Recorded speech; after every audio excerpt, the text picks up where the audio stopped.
Humans have 46 chromosomes and are diploid, meaning the chromosomes are in sets of 2 homologous chromosomes. Today, we're going to be taking a closer look at the gene that produced the superhero trait in The Incredibles.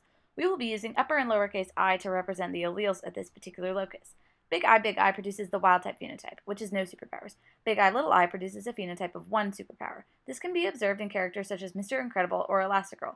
Mr. Incredible has super strength, while Elastigirl has a superpower that allows her to bend and stretch into nearly any shape or length. Little I produces a phenotype that presents multiple superpowers. This can be observed in characters like Jack Jack, the Incredibles' youngest child, who presents a multitude of superpowers, including Fire Baby, Metal Baby, and Laser Eyes Baby.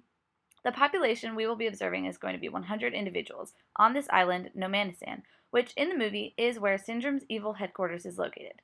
Because this island is so remote, no one will be migrating to or from this island, at least in our scenario.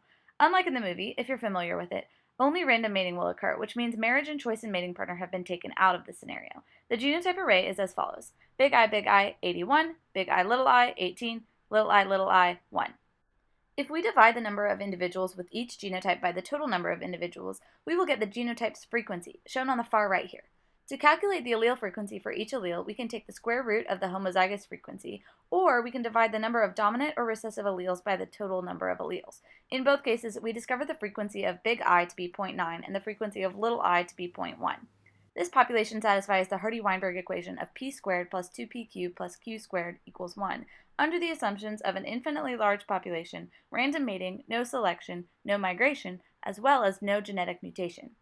Now, realistically, when living on an isolated tropical island, people with superpowers are more likely to survive.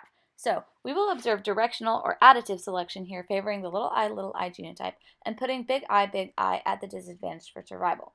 Individuals with multiple superpowers have an advantage over individuals with one superpower, and individuals with one superpower have an even larger advantage over individuals with no superpower. The hypothetical fitness of each genotype has been provided in the table shown. Little I 1.0, big I 0.9, Big I 0.4. In order to determine the genotypic array of the population after selection, we need to complete the rest of this table. The unadjusted survivors will be calculated by multiplying the initial frequency by the fitness for each genotype. To determine the relative frequency, we will divide the unadjusted survivors value by the average fitness.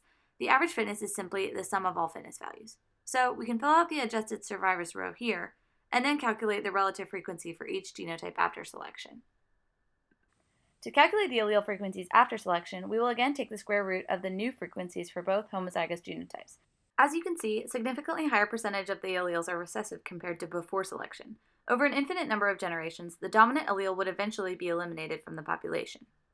Everyone can be super. And when everyone's super, no one will be.